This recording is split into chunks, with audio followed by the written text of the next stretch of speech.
خروج ستريمر الياس المالكي من السجن. صراحه ما فرحش بهذا الخبر بزاف. كانوا قالوا يعني خوه في ستوريات ان خوه حكموا عليه ب 10 اشهر نافذه، يعني 10 شهور كان يدوز في الحبس، وغنقصوا من شهور الا غتبقى فيها 8 شهور لانه دوزها من خلال تاجيل المحاكمات ديالو. زيدوا على الاخوان بدلوا ليه الحكم، يعني من هذيك 10 شهور كان يدوز لواحد الحكم اخر. هذا الحكم يمكن يلاه دار في المغرب، واول مره غيطبق اللي كيتسمى عقوبه بديله.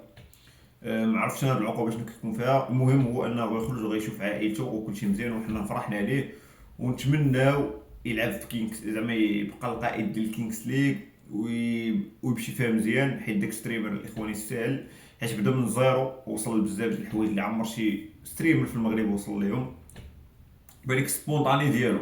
يعني الا كنتو كتعقلوا على الياس السنه طايحه وكذا، راه كان يعني عندك النسخه صعيب يوصل لها شي ستريمر مغربي من هنا لواحد 100 عام 50 عام، صعيب.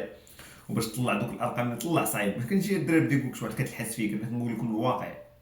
واخا الياس المالكي دابا كتشوفوه تيقول لك راه الياس المالكي طاح لي النيفو، شوف راه ملي غتدخل الحبس يعني سير اخو دير داك النيفو ديالك تدخل الحبس. راه الواحد ملي كيدخل الحبس راه والديه وراه عائله، ما يبقاش تيدير لك داك النيفو. انت شنو غتخسر عليه ملي غيدخل الحبس؟ فري الياس المالكي كذا يعني داك الوقت الياس المالكي كان ما عندوش واحد الارقام عاليه، يعني ما كانوش الناس دايرين عليه واحد اللعيبات ماشي نقابات وكذا. ولكن دابا ملي الياس المالكي دخل الكيك ولا تبارك الله كيدخل فلوس كذا، الناس حضوك. يعني الناس اللي حضوك شي فيها نافي حضاو الناس. هذا كيفاش كيدخل هادشي، كيفاش بدا من السطح هادي جاب بيكي اجي خويا نطيحوه. يعني كيبقاو شابعينك شاد الطيح، ونتمنوا ليه ما يطيحش ويبقى غادي قدام. ولا كان قلبك زوين عمرك طيح. انا الياس مالكي كيجيني قلبه زوين واخا تيساب وكذا. هذيك راه داخله في الكونسيبت، يعني الناس اللي كانوا كيعرفوه قديم كما كتشوفوا كيدير بزاف ديال الحوايج ناضيين، داير جمعيه ديالو جديده، كيصدق على الناس، كيعاون بنادم، معاون كاع ستريمر ديال المغرب، طلع عليهم دوك الكيسي ايبون ما عرفتش اش كيتسمى.